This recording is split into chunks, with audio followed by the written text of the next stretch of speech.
这是个聚集着全世界恶棍中的恶棍、弱肉强食的邪恶之都，是以堕落活死人的住所。洛克作为一介平凡社畜能存活至今，完全是因为加入了在这里有一席之地的黑胶小队。这座城市的名字闻名于恶棍之口，但打算在这里竖起一面旗帜者，多数无法回归故乡。对贸然趟进这道浑水的混混而言，有着过于残酷的命运在等着他们。而现在迷途进来的羔羊又出现了。月黑风高杀人夜，这里今晚聚集了众多知名或不知名的杀手，一人1000美金，为的就是抓到假钞制造者真。修女挨打收了300中介费，给真介绍了住处，转头又把真的位置卖了出去赚2手。而现在他居然想一鱼3吃，又拉着莱维和洛克在真住的旅馆巷子里，需要等100万美金的现金。洛克觉得待会儿肯定又有枪战，莱维完全不信艾达的鬼话，根本没人会来这儿好吗？艾达凑上去调戏洛克，被忽视的莱维面色不善的威胁。时间也差不多了，艾达总算愿意将自己的计划告诉两人。简单来说，就是你以为我只算计了真一边吗？不，其实我两边都算计了。艾达告诉那群杀手正确的旅馆和错误的房间号，所以杀手做了充足的准备，闯入的却只是真隔壁空无一人的房间，而真会被枪声惊醒。按照他的性格，绝对会出门查看情况，然后和杀手面面相觑。不过真会很快反锁上防火门，为自己争取时间。艾达早就在房间里给他做了多种提示，真只需要按照提示顺着排水管逃走，然后沿着艾达贴的纸条一路逃跑，就会有大概率跑到他们现在的所在地。莱维觉得艾达纯属胡扯，他可不想的陪他耗下去，让洛克开车回家睡觉。然而就在洛克发动引擎准备离开的时候，真居然真的从巷子里跑了出来。真一路夺命狂奔，艾达靠着车窗吹小风。哟，好巧啊，真都给气哭了。好你个浓眉大耳的修女，居然算计我！艾达从一开始看上的就是真手里的原版，只要艾达交出原版，他保证出手救人。小命当前，真也只好答应。契约成立，艾达停下让真上车。这一下追击真的混混们也懵了，试图劝说艾达也入伙。艾达一把枪把混混老大爆头，谁看得上这点小钱？他要赚的可是100万美金。接下来就是莱维的炫技时间，洛克开车在枪林弹雨中直冲海边。一听艾达和莱维居然加入了对面，众人知道事情变得麻烦了。这下倒好了，瘦鹿变成了瘦虎。香花要求罗素把报酬提高到3万，否则他们都要收手。罗素大骂他们胆小，不过2个混混加入就要涨价。香花扔出砍刀警告，这里可不是他的佛罗里达，那2个人也不是他想的在墙壁上涂鸦的普通混混，他们也不是。如果不愿意，他就自己去干吧。罗素也不甘示弱，听这话，香花和那2人还认识呀？香花笑了，这座城里不认识他俩的就只有外来的蠢货。给罗伯斯打个电话，他就明白了。洛克开车带着几人前往港口，真害怕艾达又把他卖了。不过艾达这次是真的没这打算，他委托黑胶用鱼雷艇将真送出去。不过到了港口却并没有看到什么船，原来达奇和贝尼接到一个临时委托，开船出去办事了。神算艾达也有失算的时候，他们只好先去船屋联系达奇。艾达嚷嚷着要喝达奇珍藏的酒，被莱维大骂。听莱维接了这么桩生意，达奇这边也只能违约，扔掉刚才接到的货物，全速回赶。好在一切损失都由暴力教会买单。真躲在仓库里试图入侵自己的金库，结果那个被杀的程序员设置的防火墙太离谱，他现在居然连自己的钱都取不出来。杀手们已经聚集在了仓库外。罗伯斯打电话给达奇连连道歉，那些美国人根本不明白这是什么地方，他们需要恶棍中的恶棍的洗练。贝尼有些伤感，这座城市里的人最后都要被染上恶棍的颜色，他还以为自己和洛克是例外呢。达奇笑了，他可是早就发现了隐藏在他和洛克深处的东西。3人悄无声息的率先对仓库发起攻击，壮汉手持加特林对门内狂轰滥炸。然而莱维和艾达早有准备，埋伏在门口回击。见2人击退了前锋，用车当掩护的一队人接着开枪射击，黑胶新修好的车又被轰了个千疮百孔，轰的一声壮烈牺牲。紧接着对面屋顶也开始扫射，莱维顾不过来，让洛克先带着针去后门。洛克如今也算得上是经验丰富，二话不说拉起针就走，却没想到还没碰到后门，一把电锯直接锯了过来。电锯手索亚破门而入，直逼2人。洛克身上枪都没带，一见着堪比德州电锯杀人狂的场面，当场就吓软了。莱维见势不妙，只能冒险赶去支援，但还是晚了一步，眼看就要被电锯分尸。洛克拽过一旁的铁架，勉强挡下电锯。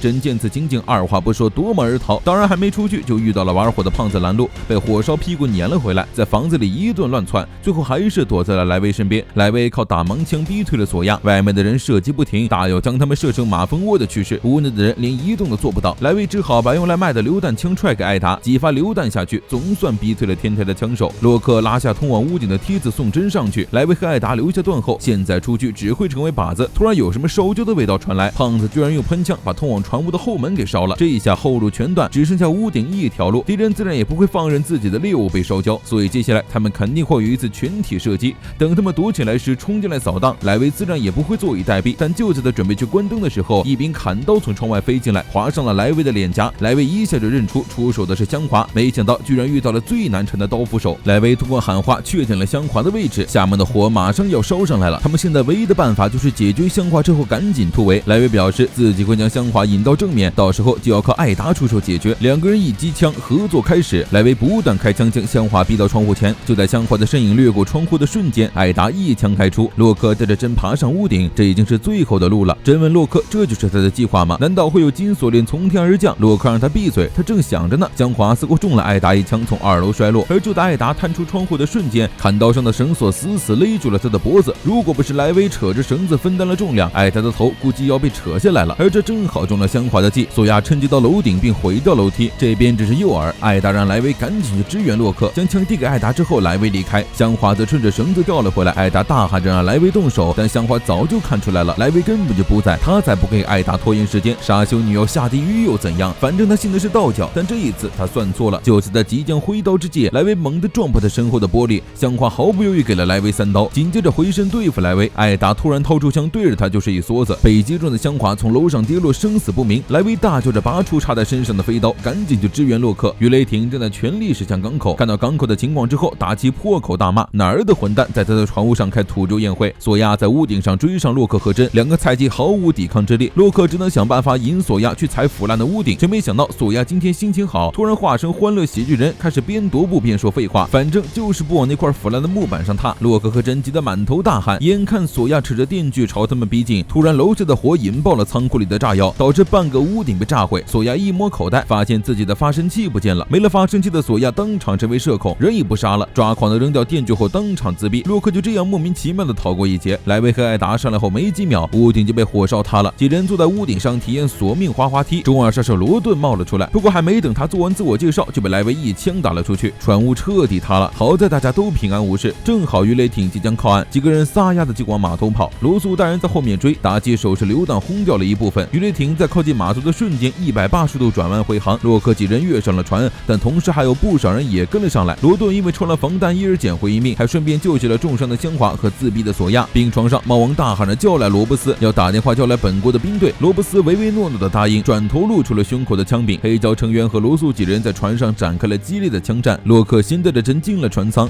贝尼热情的将针请进了自己的房间。达奇回到操纵席，要给这些客人来一场甩牛。莱维把绳子系在船上，让艾达抓紧。下一秒，船开始剧烈的侧翻摆动起来，不少人都被甩下了船。当然，还有一个无比顽强的，仍在不停的对莱维开枪。偏偏这个时候，莱维的子弹用完了。达奇递过来一把锤子，莱维使用工人的力量把人砸下船。现在船上还剩2个敌人，莱维对付会喷火的胖子，艾达去引擎室找罗素。刚上船就体验了一场速度与激情的真大受震撼。距离目的地码头还有8个小时，这让洛克把他的包拿来。洛克也懵了，你的包不是你自己拿的吗？没想到居然把包忘在了船坞。真这一下急了，包里装着电脑，没有电脑这就没有原版呢。原来原版根本不在他手里，而是在网海里，他需要统筹分散的各地设计者资料并打印出来。但是现在资料管理者死了，密码又每天都在变，原版根本拿不出来。黑胶拿了暴力教会的报酬还好说，但要是让艾达知道没有原版，肯定会用钉子和木板把它做成耶稣像。珍妮要借贝尼的电脑再试一下。对于技术者来说，电脑就是老婆，贝尼当然不会把老婆借出去，但如果他来操作的话，就另当别论了。他倒想看看防护设的有多严密。艾达找到罗素的时候，这个25仔正因为找不到出口而狂拆引擎。2个男人为了争夺原版开始激情互射，胖子正手持喷筒到处乱喷，莱维根本无法靠近，只能让达奇再来一次甩牛。